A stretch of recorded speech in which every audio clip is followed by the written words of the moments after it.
Mendonça versus ex-presidente do BRB. E é agora que o pau tora.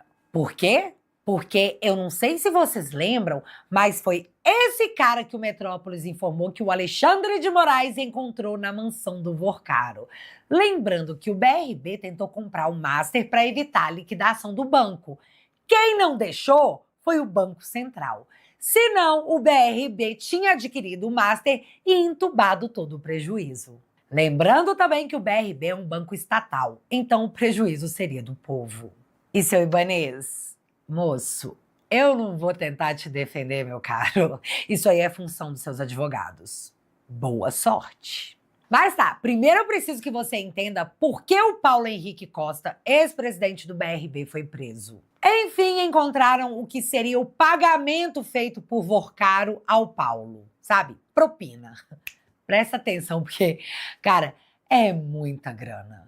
A investigação da Polícia Federal é se Paulo Henrique Costa teria recebido propina por meio de 6 apartamentos de luxo, 4 deles em São Paulo e 2 em Brasília, que na verdade nessa negociação de compra do Banco Master pelo BRB, que gerou um rombo de pelo menos 5 bilhões no BRB, uma das negociações ali para convencer o presidente do Banco Regional de Brasília a comprar esses ativos fraudulentos seria o repasse de propina de 146 milhões de reais, cerca de 140 milhões de reais, pode chegar a 146 milhões por meio de imóveis de luxo. O advogado que também foi alvo da operação, Daniel Monteiro, era muito próximo de Daniel Vorcaro e a suspeita é que ele que teria montado a engenharia financeira para o repasse desses apartamentos a Paulo Henrique Costa, que manteria o nome dele omitido da propriedade por meio de empresas de fachada, mas que ao fim e ao cabo se tornaria de Paulo Henrique Costa esses 6 apartamentos que somados chegam a 146 milhões de reais. Portanto, essa é uma das principais linhas de investigação da Polícia Federal que foi relatada ao ministro André Mendonça, responsável pela decretação de prisão de Paulo Henrique Costa, e que ele teria recebido, portanto, ou pelo menos iria receber como pagamento de propina em caso de sucesso dessa compra dos ativos fraudulentos, 6 apartamentos de luxo que somados podem chegar a esse valor altíssimo de 146 milhões de reais, que explicaria, portanto, segundo a Polícia Federal, o motivo de Paulo Henrique Costa ter se empenhado tanto na compra do Banco Master. A compra do Banco Master, que inicialmente foi defendida com unhas e dentes pelo então governador do Distrito Federal, Ibanez Rocha, e pelo presidente do Banco de Brasília, por diretores, pelo diretor jurídico do Banco de Brasília, que eles alegavam que, na verdade, essa compra do Banco Master iria servir na expansão do BRB, que seria positivo para a instituição financeira, queria tornar o BRB ainda maior, poderia tornar o BRB o 6º maior banco de Brasília. Essa era a narrativa da época que sustentava essa decisão de compra do Banco Master. E isso, portanto, acaba que agora a Polícia Federal identifica que toda essa narrativa de que se tornaria o 6º maior banco do Brasil, que seria positivo para o BRB, ao fim e ao cabo tinha por trás o pagamento de propina por meio de apartamentos a Paulo Henrique Costa. 6 apartamentos de luxo sediados em São Paulo e Brasília, que seriam repassados a Paulo Henrique Costa, que não seriam no nome dele, mas que essa engenharia financeira toda e seria viabilizada por Daniel Monteiro, que também foi alvo da operação, Carol. Vocês entenderam? Eles estavam vendendo pro povo que parecia um grande negócio, mas era só para enganar o povo. E essa enganação tinha um preço de mais de 140 milhões de reais. Outra peça fundamental nesse esquema era o advogado Daniel Monteiro, que, aliás, já foi homenageado pelo PT, só a título de curiosidade. Daniel Monteiro era o operador do esquema de compra e venda de títulos podres, além de ocultação de patrimônio. Porque vocês não acham que o Vorcaro ia dar os imóveis milionários para o ex-presidente do BRB, né? Isso ia chamar muita atenção. E é aí que entra Daniel Monteiro em uma de suas multifunções, repassar de empresa para empresa até que o rastro desaparecesse. Só que não rolou. Não só não rolou, como deu muito ruim, porque o ex-presidente do BRB já foi transferido para a Papuda.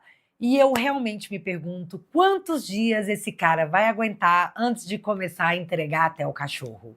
Além disso, temos uma corrida das delações implementada. Daniel Monteiro também tá preso e todo cagado. E provavelmente vai querer delatar para ter algum benefício, porque meu filho, pior do que ele tá, não fica. Mas é nesse ponto que tá instaurada a rinha de Daniéis. Porque ou o Vorcaro corre para delatar bonitinho, ou o Daniel Monteiro pode atropelar sua delação e entregar o que o Vorcaro achou que poderia omitir.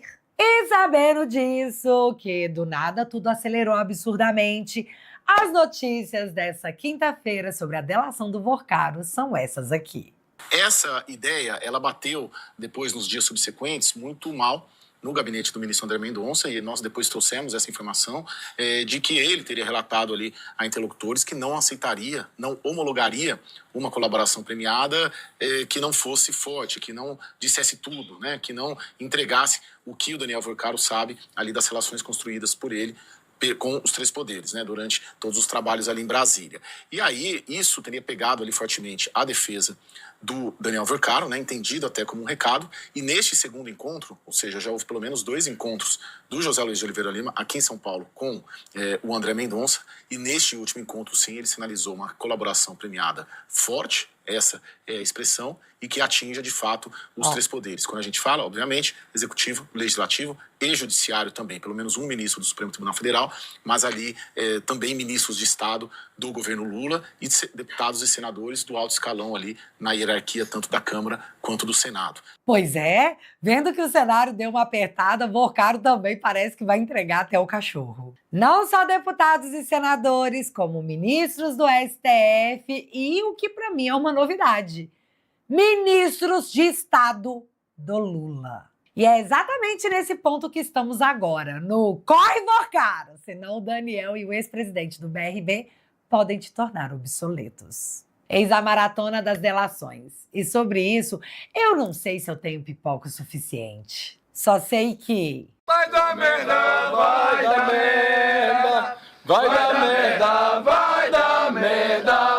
E eu falei que esse assunto tragava mais ministros da Suprema Corte? Pois é, tá marcado agora para o dia 22 de abril o julgamento na segunda turma para saber se vão deixar o ex-presidente do BRB preso ou se vão mandar ele para casa depois de tudo que foi revelado. Eu imagino como os ministros vão votar, mas eu tô muito curiosa para saber o que o Gilmar Mendes vai fazer. E você? O que você acha que vai acontecer?